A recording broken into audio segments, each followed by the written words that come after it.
Imagine you wake up in middle of winter night in a quiet Tokyo house, everyone asleep until something unimaginable unfolds behind closed doors.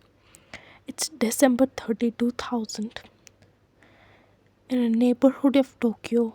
Miyazawa family, father Miko, mother Yasuka, daughter Naina, and son Rei, have had a normal evening dinner, TV, calm night. No one could guess the horror to come. After some time, around 11:30, a killer enters their home. Not through front door, he comes through a second floor bathroom window. Investigators wonder how he came from there, through a neighbor tree. The house backs into a park. Right, the young boy sleeping in his upstairs bedroom next to that bathroom is the first victim. He is strangled quietly while the family remains unaware. Then Mikio hears something. He rushes from downstairs, makes his way upstairs. Confronting, he fights back, but the assassin stabs him.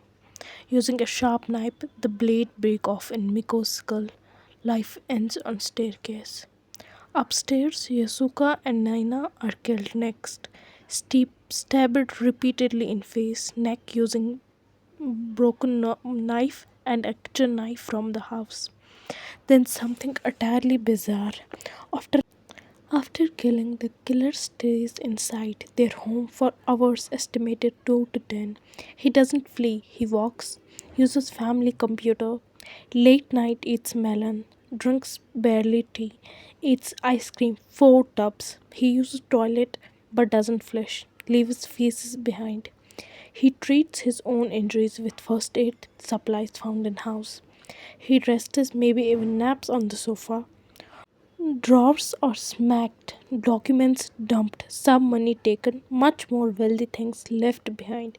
By morning, Yasuka's own mother, Haruka, becomes worried. She can't reach her daughter. She tries calling next door. No answer. Using a spare key, she enters. Four members of her family gone. The police attends. Forensics team works restlessly. They find blood that doesn't belong to the family. Type A, DNA samples, footprints, clothes, a sweater, a hip bag, a glove, a hat, shoes, handkerchief, many other personal items left behind. Sand found in the hip bag. Analysis of that sand reveals from that sand is from back from California airbase and to state parks in Japan. Investigators also used Y chromosome makers, suggesting that killer likely had an East Asian father, mother Southern European, but none of this led to a name. Hundreds of leads, hundreds of thousands of evidences, massive media attention. The case becomes one of the most Japan's infamous unsolved crimes. A reward is posted millions of yen. The house itself becomes a symbol. Relatives and detectives still search for answer. But with all that evidence, how is it still unsolved? What part of puzzle remains there?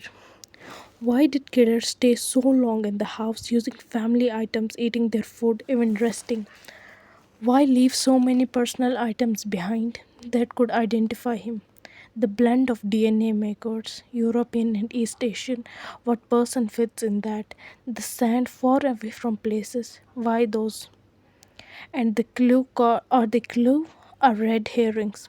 Did someone close to them or hear anything but didn't realize what it was? Miko, Yasuka, Nena, and Rai, ordinary lives, ordinary dreams destroyed in one terrible night.